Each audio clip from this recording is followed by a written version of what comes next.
My name is Emmanuella Owobu. I'm a licensed clinical professional counselor based in the United States. I also own and run a clinic, Bright Future Community Healthcare Services, where we deal with behavioral health. Today we'll be talking a lot about depression and as that relates to social media. Although depression itself can be a clinical term, the thing about it is everybody gets depressed at one time or the other. So depression in itself refers to a mood, a sad mood, an extensive sadness where you might feel hopeless, where you've lost interest in the things that used to interest you. So for instance, if you used to love cooking, you don't want to deal with it. If you used to love to talk to people, you don't want to talk to them, which could also be termed isolation. So things like that. How many of these symptoms are you experiencing at the same time? That will determine how you might get a diagnosis for depression. But remember that only a clinical person can actually diagnose you of depression. There are questions and tools that help a professional to narrow down what could be going on with you in order to effectively diagnose you. It is important to have the right diagnosis, because the right diagnosis means that you have an opportunity to be well treated. So it's important for you not to diagnose yourself. It's important for you to, once you identify that you might be having an issue, go to a professional to seek help.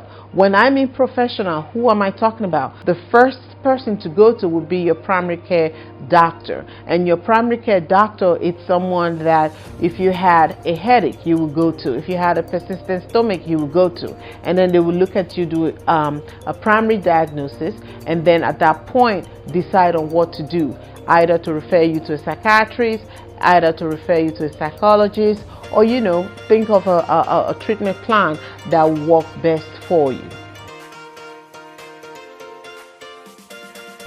So even though depression is mental health, could also be mental illness, it is a disorder.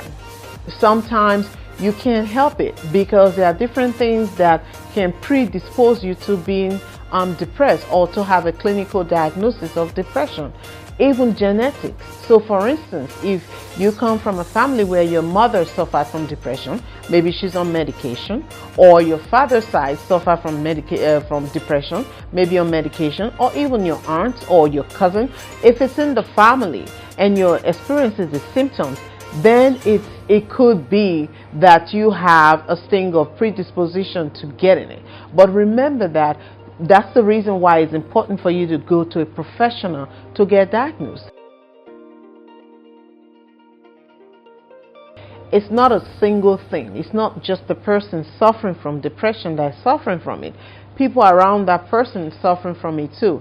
Remember that one of the criteria, one of the symptoms that you might be experiencing is isolation, which means you don't want to deal with family members or you don't want to deal with friends. And that's the reason why when someone has depression, then maybe their family members are affected too. So when the family members start to notice that their loved one is not acting the way they used to act, and things are not, and they're not behaving the way they used to behave, the first thing to do is to talk to them. Based on your conversation, whether it happens, how much of it they tell you or they don't tell you, will determine what to do next. And remember, you can always DM me or you can reach me on Facebook or Instagram with questions, and we can work together to find a way to move forward.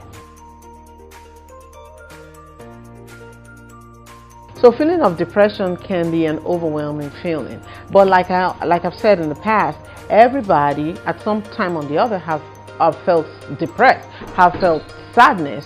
So, but what makes the difference is what's the duration? How long do you stay in that spot when you're feeling sad or you're feeling depressed? How long do you stay in that situation?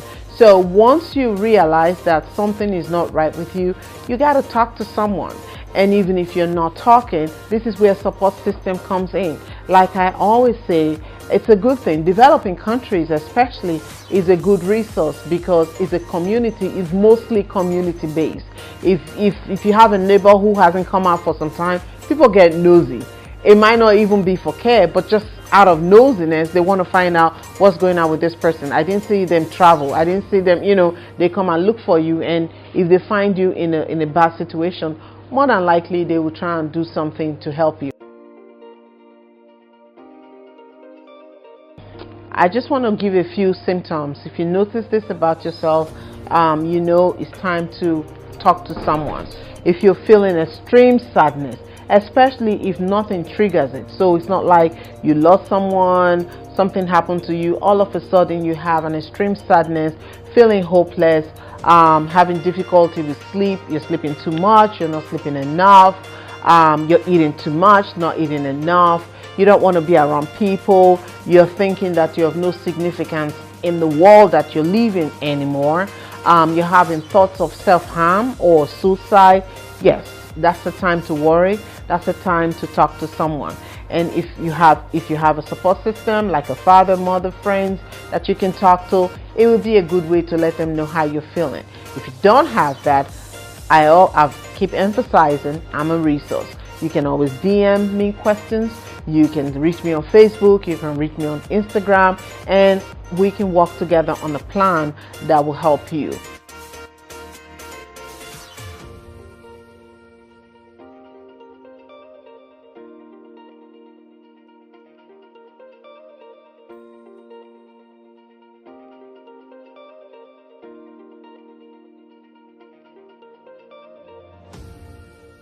And remember, every day that you wake up is an opportunity to make things work.